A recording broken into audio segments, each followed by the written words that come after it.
you seen in the beginning of the video, the Trans Am finally came off jack stands and pulled out of this bay under its own power. Yes, I know I didn't shoot a lot of video of getting SnowBall back together to drive, but I mean, it's pretty much, I didn't do a lot to it other than put a bunch of stock stuff back in it. The only thing is it's got the new BMR panhard bar and control arms in the back, but it's got that in the back. My powder coated springs are in the back there. I have not put my sway bar back on yet. I'm gonna clean it up and paint it. I didn't do anything to the wheel wells. When I get done driving it and have a little downtime, I'll probably pull the wheel off and do clean all the rust up and do that probably one wheel well at a time, or maybe the back and the front.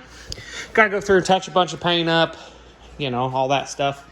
It's a 84 with the repaint in the 90s, so it's not perfect, but it looks pretty respectable. It's dirty. I'm going to go ahead and give it a bath here later on this week so I can go ahead and get to this car show this weekend, hopefully, barring no problems.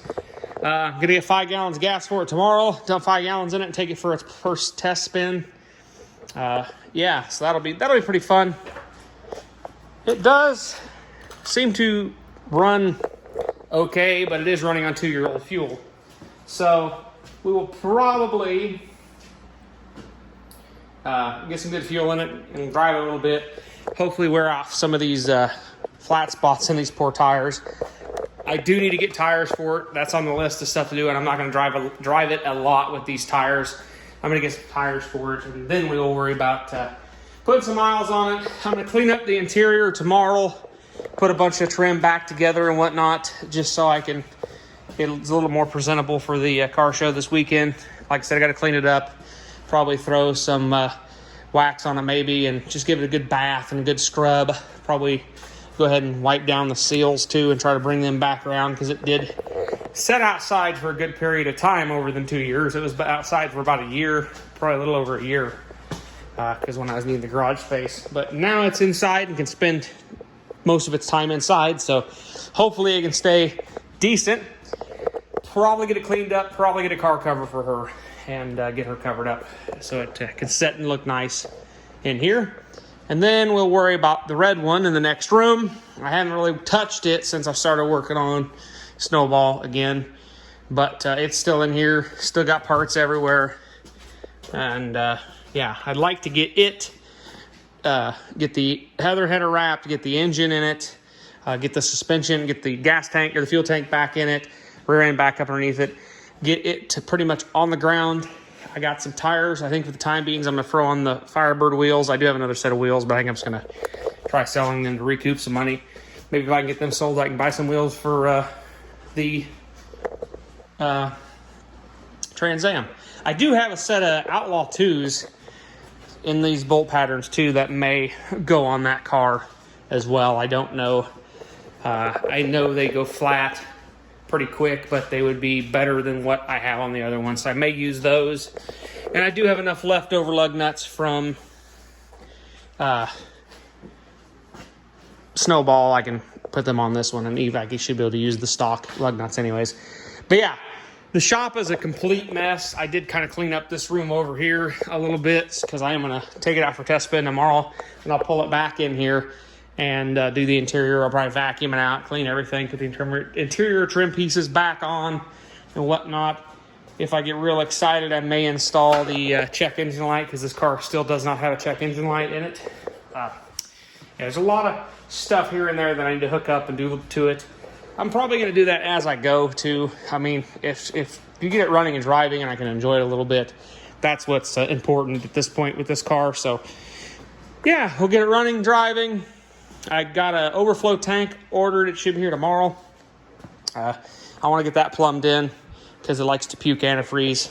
So this has a 16-pound cap, and the Camaro that this engine would have came out had an 18-pound cap. I doubt 2 pounds is going to make a big difference, but you never know, it may. So I'll probably get the correct 18-pound cap, and then we'll put the overflow bottle in it anyways and get all that stuff squared away, hopefully, so I can just make it to this car show and actually have it in one and get it out and drive it and enjoy it a little bit, see how she runs and drives. So definitely going to drive it tomorrow before I put the interior and stuff back in, and I'm going to put the gas in it and then get it out and drive it down the road and back. I got to throw the updated tags on it right quick here before I leave so I don't forget.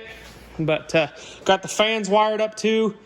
One fan they're cheap eBay fans. One fan already is junk, so it don't want to kick on. It just sits there and tries to start, but it won't. The other one works fine, and it seems to keep the car cool, so I don't plan on idling a lot, so I don't think the fan's hardly will kick on going down the road anyways. So I'm not too concerned about that. The fans are cheap anyways. I'd like to get some better, like some Durrell fans or some Spa fans or some Flexolite fans put in that fan shroud just to have a little nicer, more reliable fan. But anyways, guys, that is it. That is what it looks like.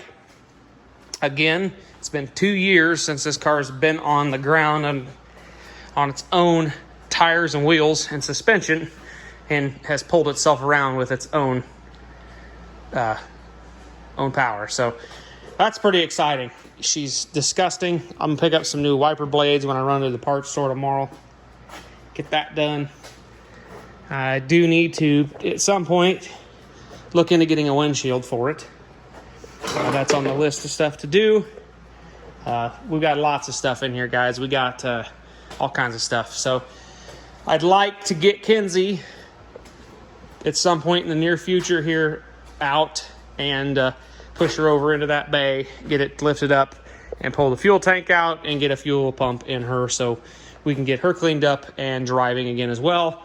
Gotta get a new battery for her now because I was really nice and stole the battery out of her for SnowBall. So SnowBall now has a nice battery in the correct location, but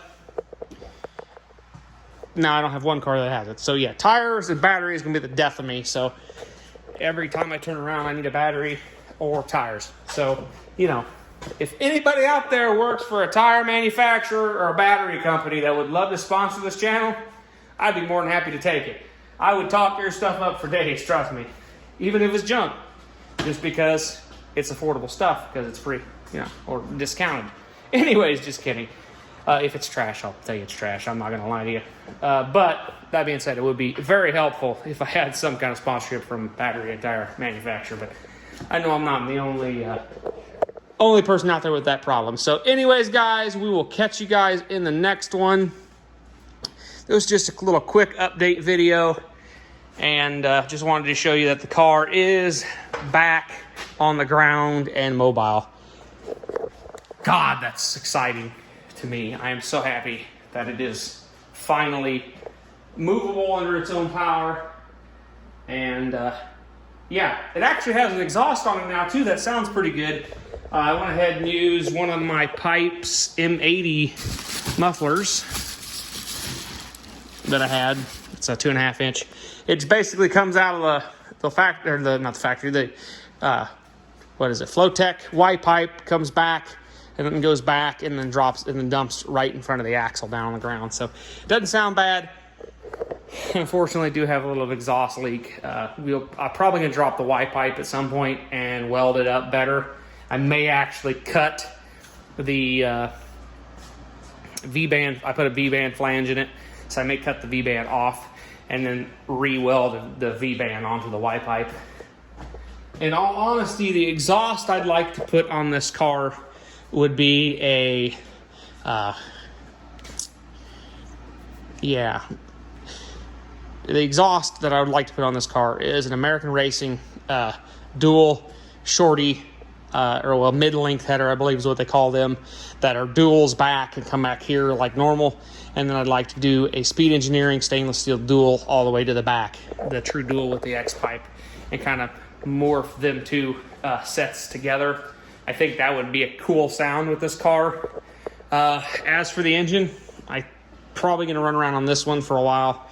I don't have any plans to build another one right now. Unless this one dies, then I'll be looking for a different one. I do have the one over in the corner. That's my donor, or one spare. It's no good. It's froze. I believe it's up in the valve train is what's frozen it. Actually, I don't even know if I've never even shown you, but it's over here. It's a 95, so I'd have to steal the sensor off the front of that engine in the Trans Am. But yeah, it's over here. I do want to get it and pull it apart. I do have this exhaust off of the red Trans Am. If I really wanted to, I could put on the white car. But I'd like to do that true duals possibly someday. But I'd like to build me a 383 stroker at some point for SnowBall. So we'll see. But I don't know. Anyways, guys, I've rambled on way too long. So we'll catch you guys in the next one. Hope you guys have a good rest of your week.